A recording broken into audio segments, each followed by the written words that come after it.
ಹಾವಳಿ ನಿಯಂತ್ರಣಕ್ಕೆ ರಾಜ್ಯ ಸರ್ಕಾರ ಕಠಿಣ ಕ್ರಮ ಕೈಗೊಳ್ಳಲಿದೆ. ಈ ಸಂಬಂಧ ಸರ್ಕಾರ ಸುಗ್ರೀವಾಜ್ಞೆಯನ್ನ ನಿಶ್ಚಿತವಾಗಿ ಹೊರಡಿಸಬೇಕು. ಇದಕ್ಕೆ ಕೇಂದ್ರ ಸರ್ಕಾರ ಸಹ ಭಾಗಿಯಾಗಬೇಕು. ಈಗ ಮೈಕ್ರೋ ಫೈನಾನ್ಸ್ ಹಳ್ಳಿ ಎಲ್ಲಾ ಕಡೆಯೂ ಇದೆ. ಇದಕ್ಕೆ ನಾವು ಅಂತ್ಯವನ್ನ ಹಾಡಬೇಕು ಎಂದು ಕೈಗಾರಿಕಾ ಸಚಿವ ಎಂ.ಬಿ. ಪಾಟೀಲ್ ಹೇಳಿದ್ದಾರೆ. ಶಿವಮೊಗ್ಗದಲ್ಲಿ ಮಾಧ್ಯಮ ಪ್ರತಿನಿಧಿಗಳ ಜೊತೆ ಮಾತನಾಡಿದ ಅವರು, ಸುಗ್ರೀವಾಜ್ಞೆ ಮೂಲಕ ಕಠಿಣ ಕಾನೂನನ್ನ ತರಬೇಕಿದೆ. ತಪ್ಪಿತಸ್ಥರನ್ನ ಶಿಕ್ಷೆಗೆ ಗುರಿಪಡಿಸಬೇಕಿದೆ. ಮೈಕ್ರೋ ಫೈನಾನ್ಸ್ ಹಾವಳಿಯಿಂದ ನೊಂದವರಿಗೆ ಸರ್ಕಾರ ನಿಶ್ಚಿತವಾಗಿ ನೆರವು ನೀಡಲಿದೆ ಎಂದು ಅವರು ತಿಳಿಸಿದರು. ಅದು ತಮ್ಗೆ ಗೊತ್ತಿದೆ, ನಮ್ಮ ಜಯರಾಮ್ ಅವರು, ಕಿಮ್ಮನೆ ಜಯರಾಮ್ ಅವರು ಮಗನ ಮದುವೆಗೆ ರೋನಕ್ಕು ಅವ್ರ ಮಗ, ನಮ್ಮ ಮಗ ಇಬ್ಬರು ಭಾಳ ಆತ್ಮೀಯ ಸ್ನೇಹಿತರು. ಬೆಂಗಳೂರಿನಲ್ಲಿ ಅರ್ಧ ದಿನ ನಮ್ಮ ಮನೆಯಲ್ಲೇ ರೋನಕ್ ಕಡಿತಾರೆ. ಹೀಗಾಗಿ ಭಾಳ ಆತ್ಮೀಯ ಫ್ರೆಂಡ್ಸು, ಮೊದಲಿಂದ ಕ್ಲಾಸ್ಮೇಟ್ಸು ಕೂಡ ಅವರು.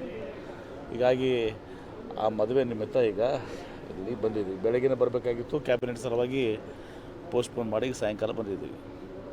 ಇಷ್ಟೇನೇ ಸುದ್ದಿ. ನಾನು ಅದನ್ನು ಡಿಸ್ಕ್ಲೋಸ್ ಮಾಡೋಕ್ಕೆ ಸಾಧ್ಯ ಇಲ್ಲ, ಯಾಕಂದರೆ ಏನು ಚಿಂತನೆ ಮಾಡ್ತಾಯಿದ್ದೀವಿ, ಇದನ್ನು ಯಾವ ರೀತಿ ನಾವು ನಿರ್ವಹಿಸಬೇಕು ಅಂತೇಳಿ.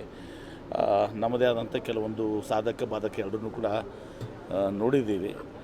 ಮತ್ತು ಈಗ ಬಂದಾಗ ಎಲ್ಲರೂ ಕೂಡ ತಮ್ಮ ವಸತಿ ಸಲುವಾಗಿ ಅವರೆಲ್ಲರೂ ಕೂಡ ಇಲ್ಲಿ KIDBಯಿಂದ ಜಾಗ ಕೊಡಬೇಕು ಅಂತ ಕೇಳಿದ್ರು. ಅದನ್ನು 21 ಎಕರೆ ಅದನ್ನು ಕೂಡ ನಾನು ಟ್ರಾನ್ಸ್ಫರ್ ಮಾಡಿ ಅಂತಾರೆ.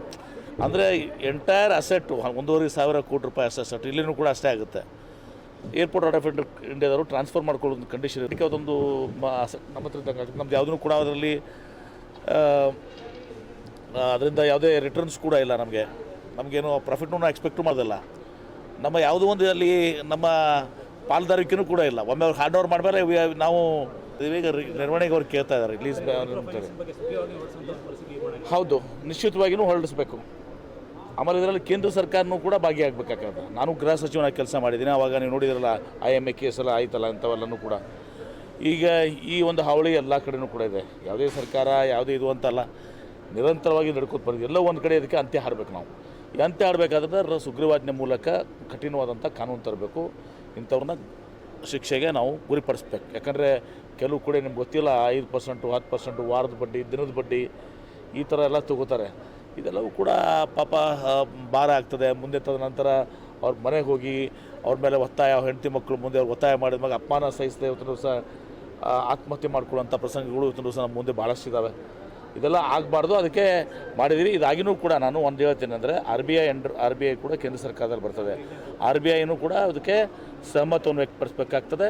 ಅವ್ರಿಗೂ ಕೂಡ ನಾವು ಸರ್ಕಾರದಿಂದ RBIಗೂ ಕೂಡ ನಾನು ಕೂಡ ವಿನಂತಿ ಮಾಡ್ತೀನಿ, ಮುಖ್ಯಮಂತ್ರಿಗಳಿಗೆ, ಕಾನೂನು ಸಚಿವರಿಗೆ, ಅದನ್ನು RBI ಕೇಂದ್ರ ಸರ್ಕಾರಕ್ಕೂ ಬರೋದು, ಅವರು ಕೂಡ ಒಂದು ಕಠಿಣವಾದಂಥ ಕಾನೂನು ತರಬೇಕು. ಇದಕ್ಕೆ ಒಂದು ಇತಿಶ್ಯ ಹಾಡಬೇಕು. ನಾವು ಬಿಗುವಾದಂಥ ಇದು ಇರಬೇಕು, ಹೆರಾಸ್ಮೆಂಟ್ ಆಗಬಾರ್ದು ಜನರಿಗೆ. ಆಮೇಲೆ ಸಿಕ್ಕಂಗೆ ಮನಸ್ಸಿಗೆ ಬಂದಂತೆ ಬಡ್ಡಿ ಚಾರ್ಜ್ ಮಾಡಬಾರ್ದು. ಆಸೆ ಇರಬೇಕು ಮನುಷ್ಯನಿಗೆ, ದುರಾಸೆ ಇರಬಾರ್ದು. ಆಸೆ ಮತ್ತು ದುರಾಸೆದ ಭಾಳ ಫರ್ಕ್ ಇದೆ. ದುರಾಸೆಗೆ ಬಿದ್ದ ಮೇಲೆ ಎದುರಿಸೋದು ಆಗ್ತದೆ. 5% ಇಂಟ್ರೆಸ್ಟು ತಿಂಗಳಿಗೆ, ಅಂದರೆ 60 ವರ್ಷಕ್ಕೆ 60% ಆಗುತ್ತೆ. ನಮ್ಮ ಕಡೆ ಎಲ್ಲ ನೋಡ್ತಿದ್ದೀವಿ, ಹಳ್ಳಿ ರೈತರೆಲ್ಲ 10%, ಅಂದರೆ ವರ್ಷಕ್ಕೆ ಎಷ್ಟಾಗ್ತಿತ್ತು, ಅದನ್ನು ಮತ್ತೆ ಮೊದಲೇ ಮುರ್ಕೊಂಡು ಕೊಟ್ಬಿಡ್ತಾರೆ. ಕರೆಕ್ಟ್ ರೀ. ಅದಕ್ಕೆ ನೀವು ಸಪೋರ್ಟ್ ಮಾಡಿ. ನಾನು ಏನು ಹೇಳ್ತಾ ಇದ್ದೀನಿ, ನಿರ್ದಾಕ್ಷಿಣ ಈಗ ಉಗ್ರವಾದ ತಂದಿದ್ದೀವಿ ಇವತ್ತು, ಅವ್ರಿಗೆಲ್ಲನೂ ಕೂಡ ನೆರವು ಕೊಡ್ತದೆ. ಅದೇ ಇವತ್ತು ಕ್ಯಾಬಿನೆಟ್ನಲ್ಲಿ ಡಿಸ್ಕಷನ್ ಆಗಿದೆ. ಉಗ್ರವಾದ ಕ್ಯಾಬಿನೆಟ್ ಪಾಸ್ ಮಾಡಿದ್ದೀವಿ. ನಾವು ಏನು ಮಾಡ್ತಾ ಇದ್ದೀವಿ ಅದಕ್ಕೆ ಕೇಂದ್ರ ಸರ್ಕಾರನೂ ಕೂಡ ಕೈ ಜೋಡಿಸ್ಬೇಕಾಗ್ತದೆ. ಕೆಲವೊಂದು ಏನಾಗ್ತದೆ, ರಾಜ್ಯ ಸರ್ಕಾರ ಮತ್ತು ಕೇಂದ್ರ ಸರ್ಕಾರದ ನಡ್ಬೇಕು. ಯಾಕಂದರೆ ಈಗ ಈ ಕಾನೂನಿನ ಒಂದು ಇದು ಇರ್ತದಲ್ಲ, ಕೋರ್ಟಿಗೆ ಹೋದ್ಮೇಲೆ ಕೋರ್ಟ್ನಲ್ಲಿ ಏನಾಗಿ ಬರ್ತದೆ, ಅವರು ನಾಳೆ RBIನ ಹೇಳ್ಕೊಂಡು ಅವರು ಎಸ್ಕೇಪ್ ಆಗುವಂಥ ಕೆಲಸ ಆಗಬಾರ್ದು. ಹೀಗಾಗಿ ನಾನು ಹೇಳೋದಂಥದ್ದೇ, ನಿಮ್ಮ ಇಂಟ್ರೆಸ್ಟಿಗೆ ನಾನು ಹೇಳ್ತಾ ಇದ್ದೀನಿ, RBIನೂ ಮತ್ತು ಕೇಂದ್ರ ಸರ್ಕಾರ, ಅಥವಾ ಕೇಂದ್ರ ಸರ್ಕಾರನೇ ಇದನ್ನು ನಾವೇನು ನೋಡಿದ್ದೇವಲ್ಲ, ಇದನ್ನು ಒಂದು ಆಧಾರ ತಿಳ್ಕೊಂಡು ಇನ್ನಷ್ಟು ಶಕ್ತಿ ಮಾಡಿ ತುಂಬಿ ಒಂದು ಕಾನೂನು ತರಬೇಕು. ಇದನ್ನು ಬಂದ್ ಮಾಡಬೇಕು ಅಂತೇಳಿ ನಿಶ್ಚಿತವಾಗಿ. ಕುಂಭಮೇಳಕ್ಕೆ ಸಂಬಂಧಪಟ್ಟಂಗೆ ಖರ್ಗೆ ಅವರ ಹೇಳಿಕೆಗೆ BJP ಈಗೇನು ಮಾಡ್ತಾರೆ?